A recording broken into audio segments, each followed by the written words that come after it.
Bonjour tout le monde. Alors aujourd'hui, je vais vous faire une vidéo sur un sujet pour lequel j'ai énormément de résistance. C'est celui de pourquoi choisir de se faire accompagner, pourquoi choisir entre guillemets de se faire coacher. Alors j'entends le terme coacher pas nécessairement dans le but de réaliser des performances, être coaché comme on pourrait l'être par un coach sportif. C'est davantage être accompagné en fait de façon, on va dire, hebdomadaire, régulière, sur une durée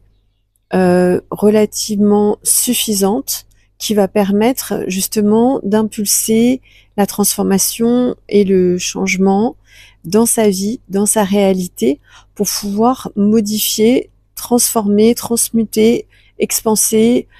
des pans entiers de sa vie. Alors pourquoi j'ai énormément de résistance à faire cette vidéo?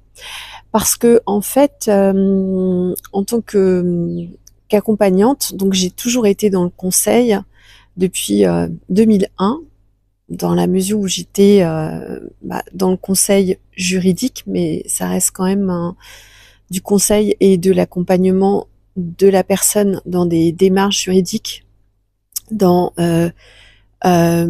fait de solutionner en fait des problématiques, de solutionner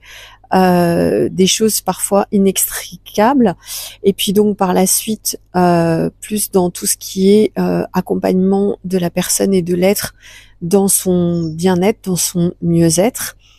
avec aussi le projet de cette académie de bien-être intégral, donc qui va être axée sur toutes les problématiques en fait de la personne,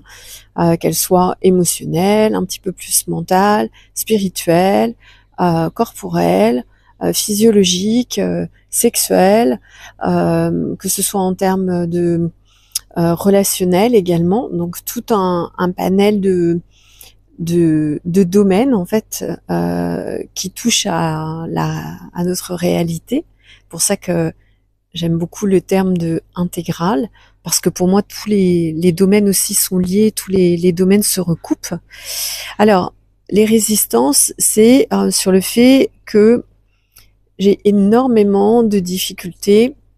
à mettre des mots sur ce qui se joue, sur ce qui se passe lors de mes accompagnements. C'est pas faute d'avoir accompagné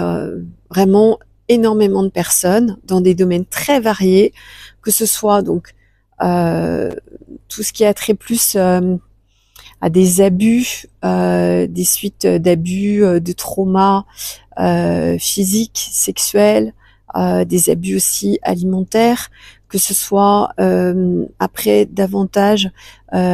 sur des domaines psychiques, donc dégagement d'entité, voire même sorte d'exorcisme, que ce soit de ce qui a trait de l'ordre de la guérison, de la transmutation, voilà, tout ce qui va permettre en fait à une personne de passer d'un état à un autre. Donc en ces termes-là, pourrais me revendiquer ce qu'on pourrait appeler une sorte de passeuse auprès du vivant. Et là, c'est important pour moi aussi de le préciser. J'ai beaucoup œuvré avec l'invisible. Maintenant, c'est quelque chose que je ne fais quasiment plus, pour la simple et bonne raison que toutes les pratiques, que ce soit même un petit peu chamaniques, énergétiques, en lien avec des instances supérieures, ou même d'autres instances ou présences invisibles, pour moi ont trait à ce qui est quand même lié à la mort, au monde, en tout cas des morts, au monde des défunts, que ce soit aussi les personnes qui consultent des guides spirituels, ou voilà, tout ça, ça a trait au domaine des morts. Et pour moi, ça engendre, voilà, ça peut engendrer une sorte de phénomène d'aspiration énergétique que je ne souhaite pas dans le cadre de mes accompagnements. Donc je suis vraiment focalisée sur le vivant, sur la présence, sur tout ce qui est conscient, avec le maintien et l'expansion de nos propres énergies, leur mise en vibrance, leur mise en œuvre en fait dans l'accomplissement de la réalisation de tout ce qui nous entoure et de tous nos objectifs ou intentions personnelles. Voilà. Donc c'est un accompagnement au niveau de la présence, c'est-à-dire de la prise de conscience, du fait de revenir dans son corps, d'être intégralement à 100% dans son corps. Et je propose donc des séances en présentiel qui sont davantage du toucher corporel, énergétique et vibratoire. Pour les personnes qui peuvent être présentes, qui peuvent se déplacer, et par rapport aux lieux aussi que je suis amenée par lesquels je suis amenée à passer. Alors ça peut être en métropole, région parisienne, le sud de la France essentiellement, éventuellement la côte atlantique et la Réunion également, d'autres îles aussi peut-être à venir par la suite, comme les Antilles ou la Nouvelle-Calédonie, dès que l'accès sera un petit peu plus facile. Donc des accompagnements qui se veulent être en présentiel ou en ligne à distance, avec une réintégration de la majeure partie des parts de nous qui ont pu être éclatées aussi dans tous les espaces-temps et dimensions par rapport à toutes les notre passé aussi, par rapport à tout ce qui est transgénérationnel, toutes les parties de nous qu'on a pu laisser par rapport à nos enfants, par rapport à nos parents, par rapport à tout ce qui est arbre un petit peu généalogique. Donc je travaille aussi par rapport à ça. Tout ce qui est libération, élimination de tout ce qui est extérieur, de tout ce qui n'est pas vivant, de tout ce qui est nanotechnologie, nanoparticules, de tout ce qui est intelligence artificielle qui a pu être implanté, explanté, donc explanté, c'est-à-dire dans nos corps subtils, éthériques, externes,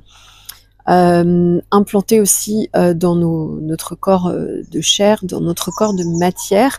de façon à libérer le potentiel humain, notre potentiel divin, notre potentiel originel et notre potentiel fréquentiel. Voilà un petit peu les domaines sur lesquels j'œuvre. Donc il s'agit plus de faire tomber beaucoup de pans qui sont artificiels, qui sont des pans de programmation en fait, des pans aussi matriciels par rapport à tout ce qu'on a pu aussi subir comme on va dire empoisonnement énergétique, comme empoisonnement émotionnel, comme empoisonnement mental. Voilà, donc c'est une libération ou une détox qui se veut intégrale sur tous les pans de l'être et qui va rejaillir donc au travers de notre réalité, au travers de notre corps, au travers de notre émotionnel, au travers de notre état d'esprit, de notre mindset. Donc, bien sûr, ça suppose un minimum de conscience, d'avoir envie de s'extraire pour une partie de la matrice, en tout cas de se réaliser en partie à l'écart de la matrice, de créer justement quelque chose de nouveau, quelque chose de différent qui n'existe pas réellement. Et partant de cet état d'esprit et moi de l'intention que je mets dans les soins que je prodigue, dans les accompagnements que je propose, ça permet donc de créer des tout nouveaux espaces d'être, de liberté, de conscience auxquels les personnes, juste par eux-mêmes, n'ont pas forcément la possibilité d'accéder. Voilà. Donc toutes ces résistances à tenter d'expliquer un petit peu ce avec quoi j'œuvre, les accompagnements, le type d'accompagnement qui est assez spécifique que je propose.